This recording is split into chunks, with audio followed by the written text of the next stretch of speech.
राबड़ी देवी, एक साधारण गृहिणी से बिहार की मुख्यमंत्री बनने तक का सफर। 25 जुलाई 1997 बिहार की राजनीति में एक ऐतिहासिक दिन के रूप में दर्ज है। इसी दिन एक साधारण गृहिणी राबड़ी देवी ने देश के एक बड़े राज्य की बागडोर संभाली। वे राजनीति से बिल्कुल अनजान थी, लेकिन परिस्थितियों ने उन्हें राज्य की पहली महिला मुख्यमंत्री बना दिया। मुख्यमंत्री बनने की पृष्ठभूमि। जब चारा घोटाले में लालू प्रसाद यादव के खिलाफ चार्जशीट दाखिल हुई और जेल जाने की नौबत आई, तब उन्होंने एक अनोखा राजनीतिक दांव खेला।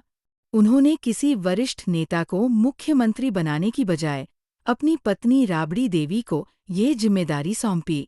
इस निर्णय के पीछे मकसद साफ था, सत्ता पर अप्रत्यक्ष नियंत्रण बनाए रखना। शुरुआती चुनौतियां और आलोचना। मुख्यमंत्री बनने के बाद राबड़ी देवी को कई चुनौतियों का सामना करना पड़ा। उन्हें सचिवालय जाना और विधानसभा में बोलना असहज लगता था। उन्हें रबर स्टाम्प मुख्यमंत्री कहा जाने लगा। लेकिन समय के साथ उन्होंने खुद को साबित किया।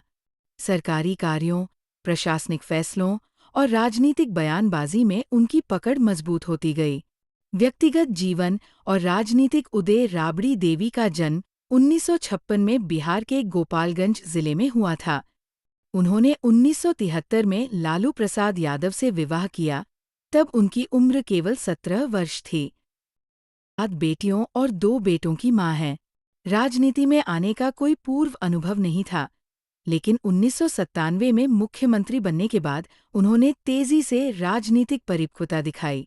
राजनीतिक सफर और सफलता। 2000 के विधानसभा चुनाव में पार्टी को जीत दिलाई और 5 साल का कार्यकाल पूरा किया। लालू प्रसाद के जेल से बाहर आने के बाद भी वे पर्दे के पीछे ही सक्रिय रहे, जबकि राबड़ी देवी ने नेतृत्व संभाले रखा। उनके करीबी नेताओं रघुवंश प्रसाद सिन्हा, रामचंद्र पूर्वे और अब्दुल बारी सिद्दीकी ने भी इस फैसले का समर्थन किया। आलोचना से सम्मान तक। एक समय उन्हें लालू की कठपुतली कहा गया, लेकिन धीरे धीरे उन्होंने मीडिया और सदन में मुखर उपस्थिति दर्ज कराई।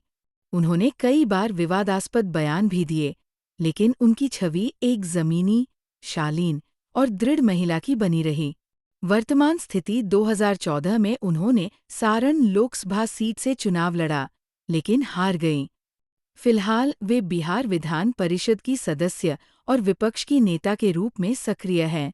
राबड़ी देवी की कहानी केवल एक महिला के मुख्यमंत्री बनने की नहीं, बल्कि उस भारत की है जहां राजनीति अप्रत्याशित रास्ते अपनाती है। एक समय जो महिला सार्वजनिक मंच पर बोलने से झिझकती थी, आज विपक्ष का नेतृत्व कर रही है। उन्होंने ये साबित किया कि राजनीतिक समझ केवल पद या शिक्षा से नहीं, बल्कि इच्छाशक्ति और अनुभव